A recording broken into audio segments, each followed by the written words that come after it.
특권이라고 하는 말을 아시죠? 특권.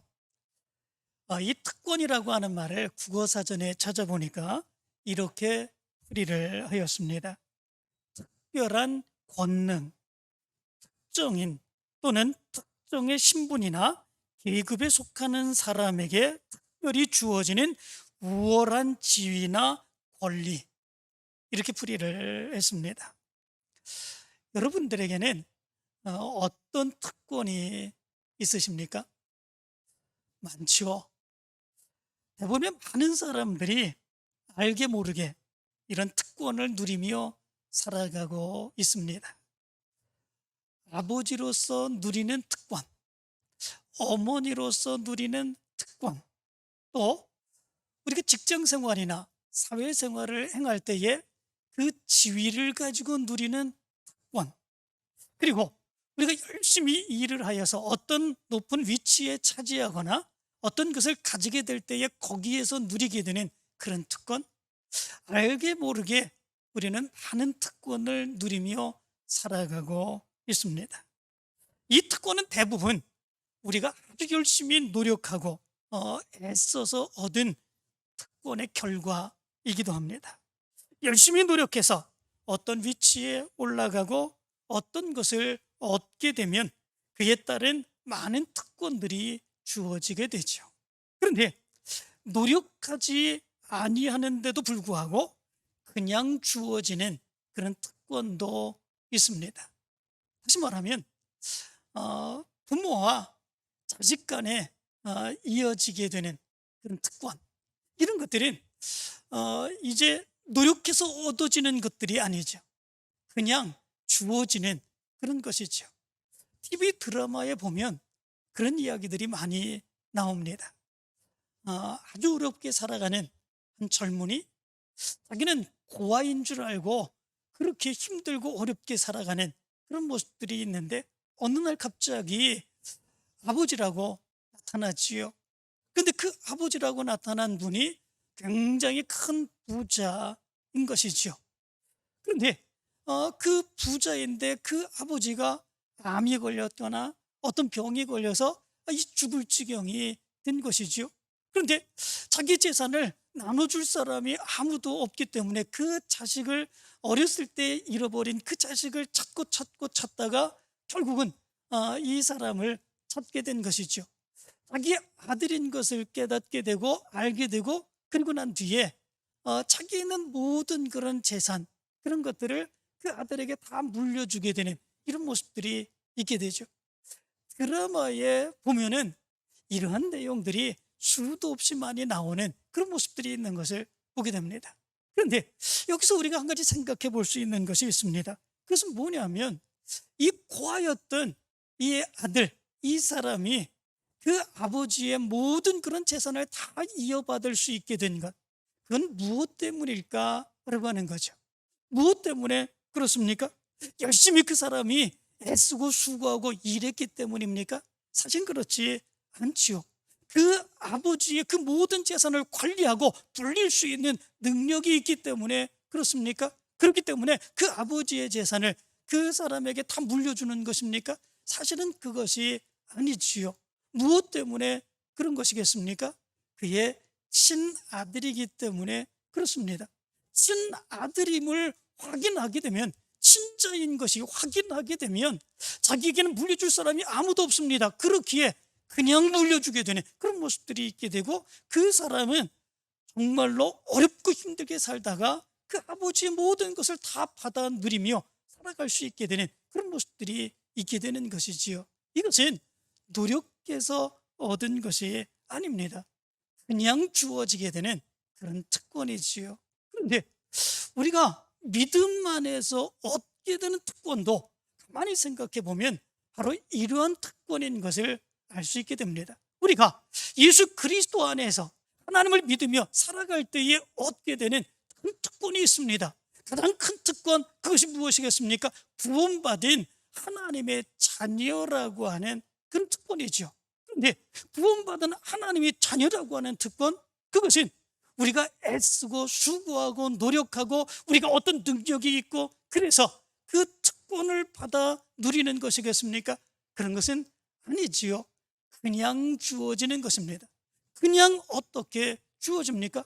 예수 그리스도를 영접하고 예수 그리스도를 믿는 것, 그것만으로도 우리가 하나님의 구원받은 자녀라고 하는 특권이 우리에게 주어지게 되는 그런 모습들이 있게 되는 것이지요. 그래서 요한복음 1장 12절 13절은 이렇게 말합니다. 영접하는 자 곧 그 이름을 믿는 자들에게는 하나님의 자녀가 되는 권세를 주셨으니 이는 혈통으로나 육정으로나 사람의 뜻으로 나지 아니하고 오직 하나님께로부터 난 자들이니라. 이렇게 말씀해 주고 있습니다. 하나님의 자녀가 된 것, 그것이 우리의 열심, 우리의 노력, 우리의 혈통 이런 것들로 얻어지게 되는 것이 아니다 라고 하는 것이지요. 예수 그리스도를 믿는 그 믿음, 그것만으로 우리에게 주어지는 특권, 그것이 구원받은 하나님의 자녀라고 하는 특권이다 라고 하는 거죠. 그런데 이 구원받은 하나님의 자녀, 이것은 우리의 노력으로 얻어지는 것은 아닙니다. 그런데 이 구원받은 하나님의 자녀라고 하는 특권을 얻은 우리의 모습에 구체적인 하나님의 놀라운 역사가 나타나게 됩니다.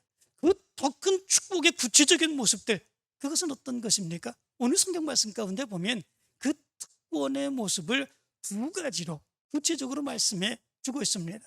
첫 번째 모습이 있습니다. 그 모습은 우리가 하나님께로 더 가까이 나아갈 수 있게 된다, 이렇게 말씀해 주고 있습니다. 19절 20절의 말씀을 보면 이렇게 말합니다. 그러므로 형제들아, 우리가 예수의 피를 힘입어 성소에 들어갈 담력을 얻었나니 그 길은 우리를 위하여 휘장 가운데로 열어놓으신 새로운 살 길이요 휘장은 곧 그의 육체니라. 이렇게 말씀해 주고 있습니다. 우리가 하나님의 자녀가 되는 특권을 얻게 되면 우리의 모습 가운데서 더 구체적인 특권의 모습이 나타나게 되는데, 그 모습은 뭐냐면 우리가 하나님 앞으로 더 가까이 나갈 수 있게 되는 그런 특권이다, 이렇게 말씀해 주고 있습니다. 구약 성경의 말씀 가운데 보면 하나님 앞에 나갈 수 있는 그 사람은 대제사장밖에 없었습니다. 제사장들도 지성소, 하나님이 계시는 그 지성소 안으로는 들어갈 수 없었습니다. 성소에까지만 들어갈 수밖에 없었고요, 대제사장만 1년에 한 번 대속죄일에 짐승의 피를 가지고 지성소로 들어가게 되었던 거죠. 그리고 그 법궤 위에 있는 시은소에 짐승의 피를 뿌리고 이스라엘 백성들을 위하여, 자기 자신을 위하여 간절하게 죄 용서함을 간구하는 그런 모습들이 있게 되었습니다.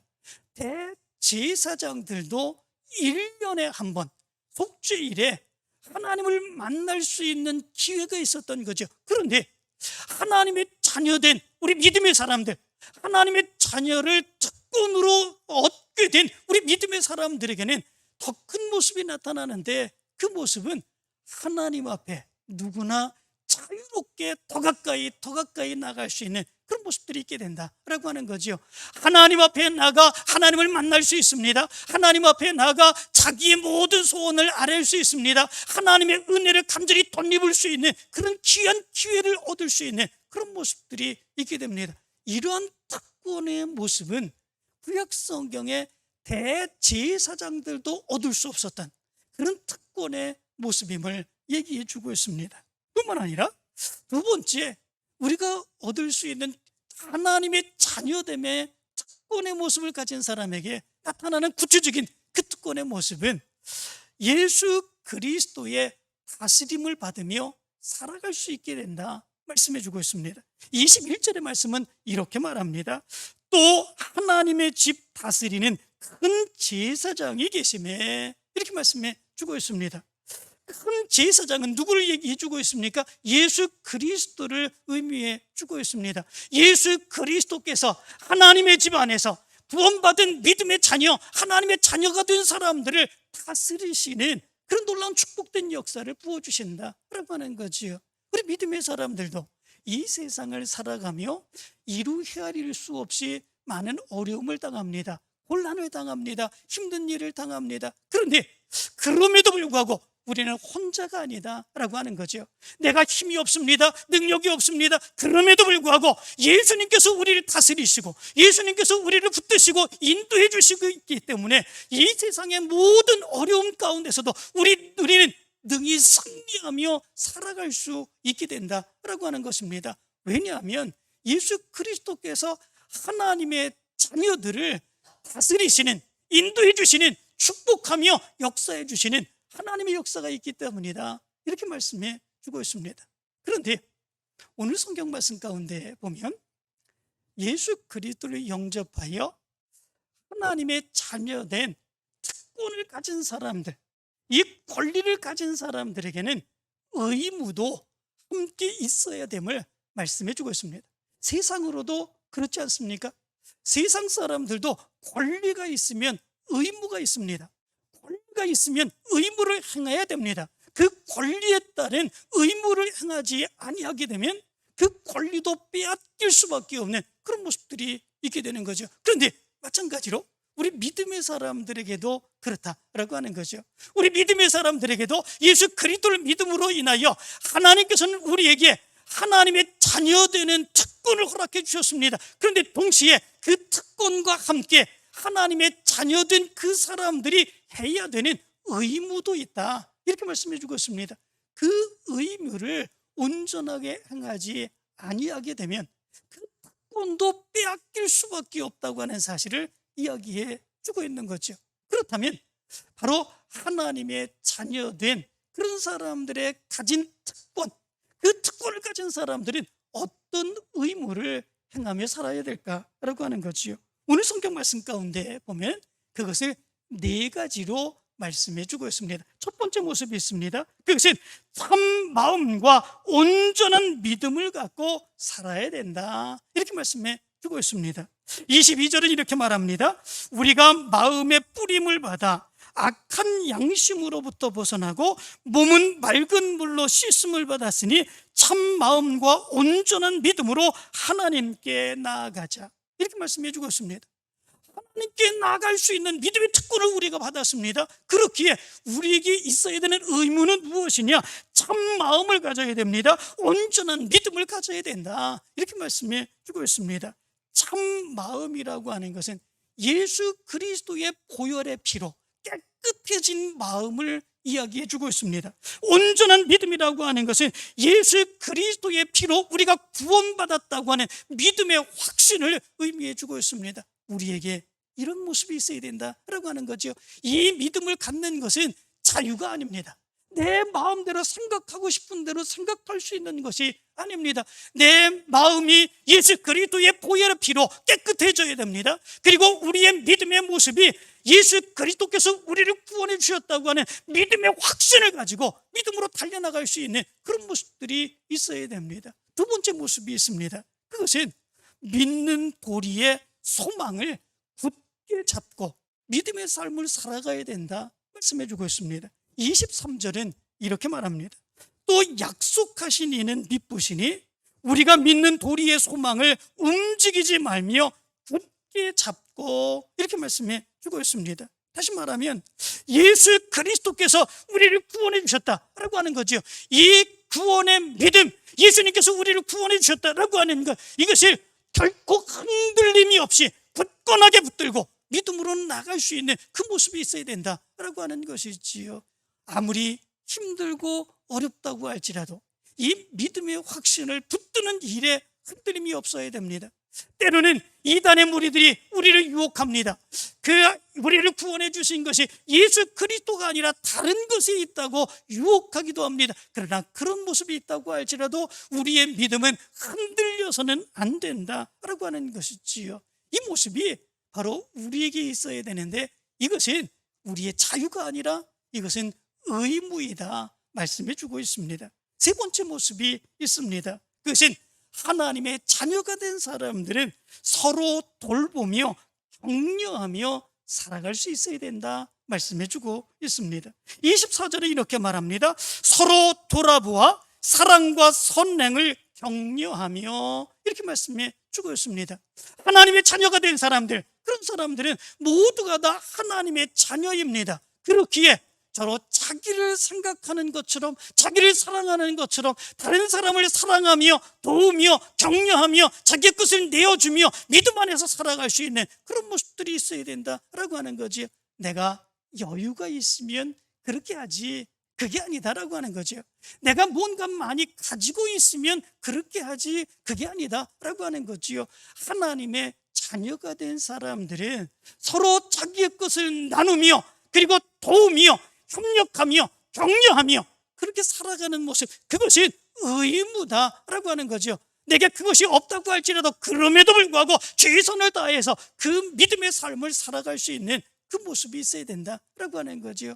자유, 내 마음대로 행할 수 있는 그런 것이 아니다라고 하는 거죠. 특별히 하나님의 자녀됨의 특권을 가지고 하나님 앞에 더 가까이 나갈 수 있고 예수 그리스도의 다루시리심을 받으며 믿음 안에 승리하며 살아가는 사람들에게는 이러한 의무가 있다고 하는 사실을 얘기해 주고 있습니다. 그리고 마지막 네 번째의 모습에 대해서 이렇게 말씀해 주고 있습니다. 하나님의 자녀가 된 사람들은 더 열심히 모일 수 있어야 된다, 이렇게 말씀해 주고 있습니다. 25절의 말씀은 이렇게 말합니다. 모이기를 피하는 어떤 사람의 습관과 같이 하지 말고 오직 권하여 그날이 가까움을 볼수록 더욱 그리하자, 이렇게 말씀해 주고 있습니다. 여기 보면 모이기를 피하는, 이 피하다라고 하는 말은 엔카탈레 이폰테스라고 하는 말입니다. 이 말은 포기하다 또는 폐지하다라고 하는 의미를 가지고 있습니다.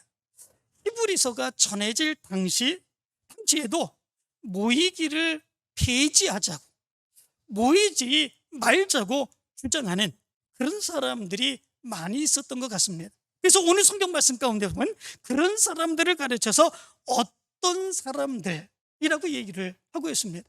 어떤 사람들이 모이지 말자, 차라리 그 모임 자체, 모이는 것들을 폐지하자, 이렇게 주장하는 그런 사람들이 있었다라고 하는 거죠. 어떤 사람들이 그리하겠습니까? 그런 것들이 잘못된 그런 생각 속에 그렇게 얘기하는 것이겠습니까? 그런데 그 당시의 상황을 보면 그렇게 주장했던 그 주장들이 각기 합리적인 이유가 있는 그런 모습들이 있었던 것이지요. 그 이유들은 어떤 것들이겠습니까? 많은 핍박과 박해입니다. 수없이 많은 핍박과 박해. 모이면 결국은 다 붙들려 죽을 수밖에 없습니다. 모이면 함께 모여서 끌려가 핍박을 받고 고난을 받을 수밖에 없는 그런 모습들이 있게 됩니다. 그렇기에 모이지 아니하고 흩어져서 각기 신앙생활하자, 이렇게 주장할 수 있는 그런 모습들이 있었다는 거죠. 뿐만 아니라 신앙생활을 오래 한 그런 성도들은 자기가 처음부터 하나님의 말씀을 배우죠. 그 하나님의 말씀을 배워서 신앙의 기초적인 것, 신앙의 수준이 있는 그런 모든 모습들 다 배우게 됩니다. 더 이상 뭐 배울 것이 무엇이 있을까 생각하는 그런 모습들이 있지요. 그런데 모이게 되면 말씀을 배웁니다. 성경을 배웁니다. 그리고 우리가 배워서 이야기하는 많은 것들을 배우게 됩니다. 더 이상 배울 것이 무엇이 있겠느냐, 이렇게 주장할 수도 있는 것이죠. 옛날에 다 배웠는데, 옛날에도 그것을 또 했었는데 라고 얘기할 수 있는 그런 모습들이 있죠. 그건 뭐 또 하러 또 그것을 배우려고 모이느냐, 이렇게 얘기할 수 있는 그런 모습들이 있었던 거죠. 또는 이단 종파에 빠진 사람들, 그런 사람들이 교회를 어지럽게 하려고 교회가 자꾸 모이는 것들을 방해하게 되는 이런 모습들이 있게 되는 거지요. 그리고 세상적으로 바쁜 일들이 너무나도 많이 있습니다. 그렇기에 모이는 것을 그만두자고 얘기했던 그런 사람들이 많이 있었던 거죠. 각기 자기네들의 입장 가운데서 보면 그런 일들은 합리적인 것입니다. 그런 것들은 다 일리가 있는 그런 모습들이 있는 것이죠. 그런데 하나님의 자녀가 된 그런 사람들은 그럼에도 불구하고 모이는 것에 대해서 피하자고 하는 것, 이것이 하나님의 자녀들이 해야 되는 일은 아니다, 그것이 의무이기 때문이다, 이렇게 말씀해 주고 있는 것을 보게 됩니다. 더 큰 문제가 있습니다. 그것은 뭐냐면 자기만 그런 생각을 하는 것이 아니라 다른 사람들에게도 모이지 못하도록, 그렇게 방해하고 휘박 놓는 그런 일들이 많아지게 되는 이런 모습들이 있었다라고 하는 거죠. 그래서 히브리서가 전해질 그 당시에는 그것으로 인하여 교회가 곤란을 겪게 됩니다. 교회가 무너질 위기에 처하게 됩니다. 그래서 이 히브리서를 써서 그들에게 권면행하는 이런 모습들이 있게 된 것을 보게 됩니다. 모이기를 피하는 그런 사람들처럼 우리는 해서는 안 된다고 하는 것을 이야기해 주고 있습니다. 그런데 이러한 문제는 히브리서가 전해질 그 당시에만 문제가 되는 것이 아니라 요즘도 각기 방법을 달리하며 요즘도 계속되고 있는 그런 문제인 것을 보게 됩니다. 요즘도 많이 그렇지 않습니까? 모이자 얘기하는 사람들보다도 모이지 말자고 얘기하는 사람들이 더 많은 것이 요즘의 현실인 것을 보게 됩니다. 요즘같이 바쁜 시대에 굉장히 바쁘지 않습니까? 거의 대부분의 가정을 보면 맞벌이하는 그런 모습들이 있습니다. 나대는 가서 일을 해야 됩니다. 하면은 돌아와서 가정의 일을 해야 되죠. 정말 힘들고 어려운 그런 모습들이 있습니다. 그런데 교회에서 또 모이라고 얘기하면 정말로 힘들고 어려운 그런 모습들이 계속되는 그런 모습들이 있게 되죠. 가정 일들은 제대로 행하지 못하게 되고 자녀들도 제대로 돌보지 못하는 이런 안타까움의 모습이 있습니다. 그렇기에 될 수 있으면 모임을 줄이자, 모이는 것들 하지 말자 얘기할 수 있는 그런 모습들이 있게 되지요. 뿐만 아니라 요즘 같은 시대에는 예배 드리는 것이 교회에 나와서 예배를 드리는 것보다 다른 매체를 통해서도 예배 드릴 수 있는 방법들이 얼마든지 많이 있는 것을 보게 됩니다. 특별히 코로나 바이러스로 인하여 영상 예배를 드리는 그런 모습들이 많은 성도들에게 습관이 되었습니다. 그런데 그것이 요즘은 큰 문제가 되었습니다.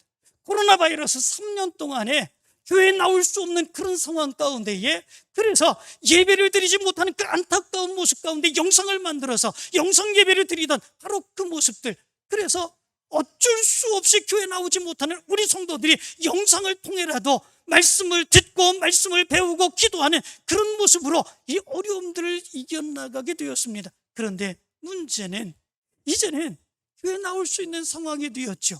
모든 그런 격리 그리고 모든 것들을 막는 것, 그런 것들이 다 해제가 되었습니다. 이제는 하나님의 성전에 달려나와서 예배 드릴 수 있는 그런 기회가 되었습니다. 그것을 막는 것은 아무것도 없습니다. 그런데 그럼에도 불구하고 성전에 나와서 예배 드리지 못하게 되는 그런 모습들이 있게 되지요. 3년 동안에 영상으로 예배 드리던 바로 그 모습이 익숙해졌고 편리해진 그런 모습들이 있게 되었습니다. 굳이 교회에 나가서 모여야 되는가? 이런 생각이 드는 거죠. 굳이 교회에 나가서 모여야 되는가? 이제 영상을 통해서 예배를 드리면 되지라고 생각하는 그런 모습들이 있게 되죠. 여기에서 요즘 많은 교회들이 심각한 어려움을 겪고 있다고 하는 그런 모습들이 있습니다. 무엇 때문에 그렇습니까? 이제는 문제가 다 해결이 되고 성도들이 다 교회에 나와서 예배를 드려야 되는데 성도들이 교회에 나오지 않습니다. 교회에 나오지 않고, 그래서 이분이 어떻게 된 것인가 교회에서 연락을 하면 그분들이 한결같은 대답은 영상으로 예배를 드렸습니다 얘기한다는 거죠. 영상으로 예배를 드렸습니다.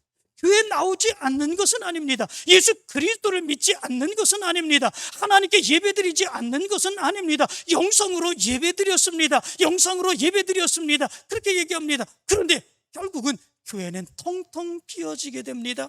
하나님의 사역을 감당해야 되는데 하나님의 사역을 감당하지 못하는 그런 모습들이 있게 됩니다. 결국은 문 닫는 교회들이 속출하게 되는 이런 모습들이 나타나게 되는 것이지요. 정말 안타까운 이런 모습들이 나타나게 되는 거지요. 오늘 성경은 얘기합니다. 하나님의 자녀됨의 특권을 가진 사람들, 그런 사람들에게는 의무도 있다. 그 의무에 또 하나의 모습은 뭐냐면 서로 모이기에 힘써야 된다. 모이기를 피하지 말고, 모이기를 없애지 말고, 모이는 것들을 없애지 말고 모이기에 힘쓰는 모습이 되어야 된다 말씀해 주고 있는 것을 보게 됩니다. 여기에 모이다 라고 하는 말은 에피시나고게라고 하는 말입니다. 이 에피라고 하는 말은 그 외에도 라고 하는 의미를 가지고 있습니다. 시나고게라고 하는 말은 회당 또는 장소를 의미해 주고 있습니다. 다시 말하면 회당, 교회나 그 어떤 장소뿐만 아니라 그 어떤 다른 장소, 가정이나 그 모든 장소, 이런 곳에 믿음의 사람들이 서로 모여서 함께 예배하고 하나님께 영광 돌릴 수 있는 그 모습이 있어야 된다라고 하는 거죠. 그 모습을 그만두자고 얘기하는 것이 아니라 그 모임의 모습을 그만두자고 피하자고 없애자고 이야기해서는 안 된다라고 하는 것을 이야기해 주고 있습니다.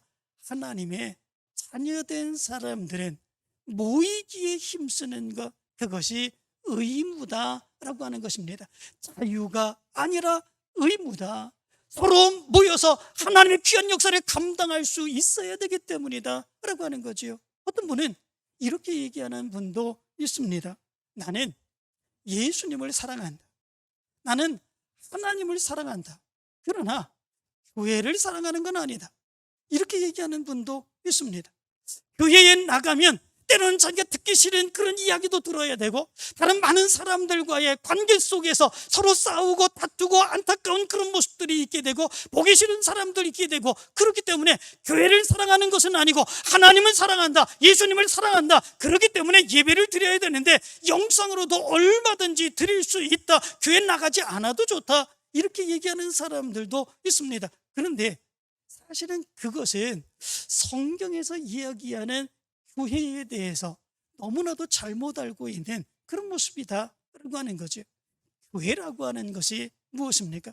우리가 생각할 때에 교회라고 그러면 이 예배 드리는 건물, 이것만 생각할 때가 너무나도 많이 있습니다. 그런데 사실은 교회를 의미하는 성경의 단어들을 보면 이 건물 자체만을 의미하는 것이 결코 아닌 것을 우리는 분명하게 알 수 있게 됩니다. 히브리어로 이 교회라고 하는 말은 함이라고 하는 말입니다. 이 말의 의미는 하나님의 부르심을 받아 하나님 앞에 모여있는 사람들, 그것을 의미해 주고 있는 말이 함이라고 하는 말입니다. 그리고 헬라어로서는 에클레시아라고 하는 말입니다. 이 말은 예수 그리스도를 구주로 고백하는 사람들의 모임이라고 하는 의미를 가지고 있습니다. 뿐만 아니라 죄악 가운데서 불러냄을 받은 그런 사람들의 무리, 이것을 바로 에클레시아 이렇게 얘기를 합니다.